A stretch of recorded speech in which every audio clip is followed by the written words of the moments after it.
right, so day 8 of posting a video every day for 100 days. So today we are going to be talking about a documentary that I've wanted to watch for a while, and I finally got to do it yesterday, and I finished the last part of it today. The Genius documentary on Netflix with Kanye West, basically talking about his career and life. Mainly, the documentary takes place during the College Dropout release, his first album, a bit of late registration, his second album. I don't know why the hell I couldn't say that, but talks a little bit about that album. And then towards the end, the last part 3 of the documentary, it talks about his mom dying, how that affected him, and him eventually releasing The Life of Pablo, and then Kids See Ghosts, and then Jesus is King, and a little bit of Donda. Talks about those album releases. Um, I gotta say, overall, love or hate Kanye. His music's great, I think, at the end of the day. And some of the storyline behind him making these is kind of cool. Because, like, especially the College Dropout, man, that is a banger release. That is a great, probably one of the best first debut albums you're gonna get from an artist. There are better, because obviously you got like 50 Cent with Get Rich or Die Trying, but this is a really cool debut album because it's like nobody thought that Kanye would be able to make a great album. Everyone just thought he'd be a producer tag forever, and nobody would ever take him seriously. And shit.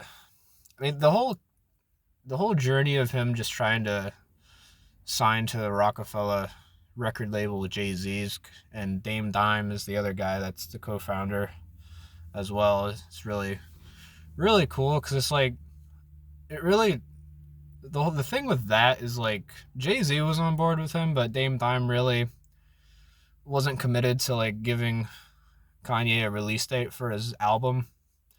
Kanye, he was on his vision, his genius vision, which is like, honestly, it's like, yeah, it's funny how he calls himself a genius all the time, but it's like, in terms of music, he knows what he's doing. So it's like, honestly, I'm not even upset with him for saying that. So, and damn. Honestly, that documentary got me to listen to his debut album because it shows you a bunch of studio sessions that he had with Jay-Z, Pharrell, Ludacris, like just a bunch of like studio sessions of all the single songs that were on that album. And god damn, there's some good songs on there. I'll probably make a review on that album tomorrow, so be ready for that. Yeah. A really cool thing is that his friend Cootie documented the entire thing. So shout out to him. He did a great job documenting the entire story. A really interesting thing I did learn is that Kanye West got into a car accident and he broke his jaw, and like he had to wear like a wire to like kind of heal his jaw, which I learned that's why the song Through the Wire on the College Dropout is called Through the Wire, because he rapped that song while he was using that, while he had that wire in his mouth, which is really impressive because it's like, you're probably, what I would imagine, if you have something like that in your mouth, you probably shouldn't be talking that much.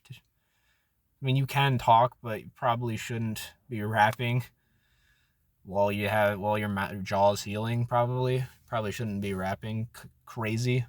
But like, that didn't stop him, man. It's like, you know what? At the end of the day, I kind of have to have respect for Kanye for being able to do that. Shit. That ended up being his first music video that really sealed the deal for his release date of his album. So that's a really cool story there. And the album ends up winning a Grammy and all that.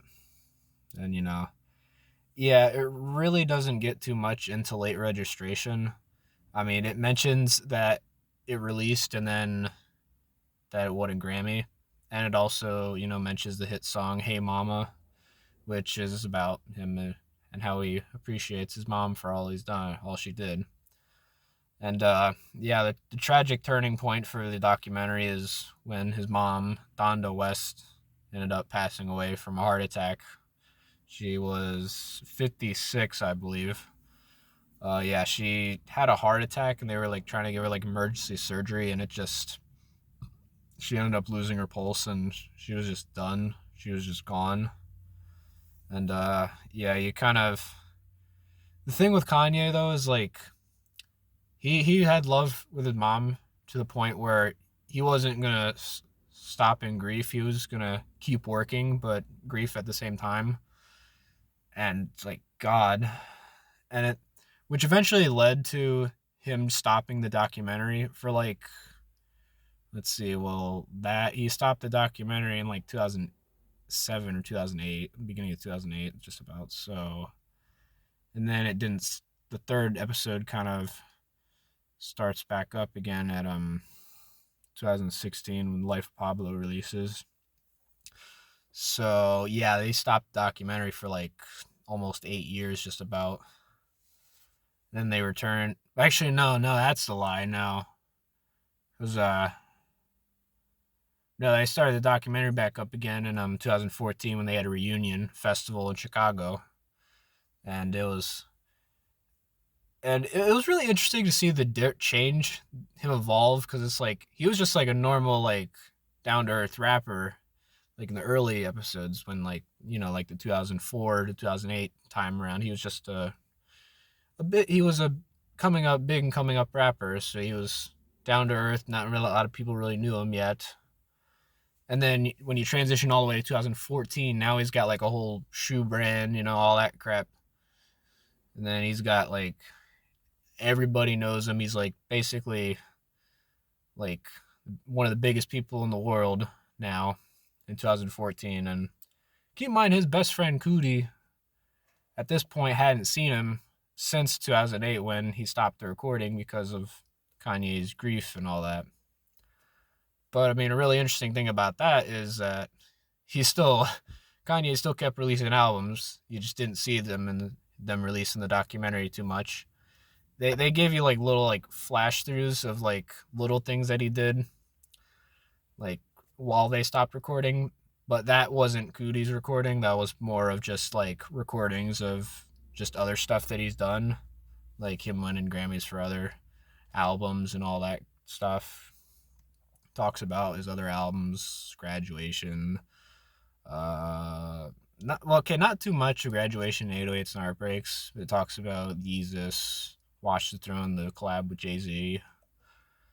My Beautiful Dark Twisted Fantasy being one of the best albums he's ever created and one of the best albums of all time.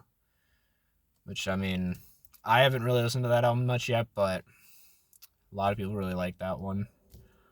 Yeah, and then then they get the reunion festival in 2014. And it's just like a really good vibe too, because it's just like a reunion of all the guys that recorded the documentary that haven't seen each other in a while. So it was a cool reunion that they had going on there. Um, and then I believe it was a little bit after that, then Kanye starts to go a little. I don't want to say crazy, but maybe I guess that's a better word to put it, about him interrupting Taylor Swift at a award show, saying that Beyonce deserved the award, basically, if I'm correct. And then him making some bold statements on, like, I have no idea, like, abortion and all that. Actually, no, that wasn't until, like, 2020 when he started doing that, actually. His presidential run. God, that fucking run's amazing. Um, God. Uh, yeah, that's a fun story right there. Talks more into, let's see, where The Life of Pablo was a really good reunion album for him. Um, yeah, I mean, really, the end of it's more of just like him going crazy, just about, but like, them all still having respect for each other at the end of the day. And it's kind of interesting because it's like Kanye does bring up an interesting point where it's like he knows that he's crazy, and that people don't really agree with him a lot most of the time.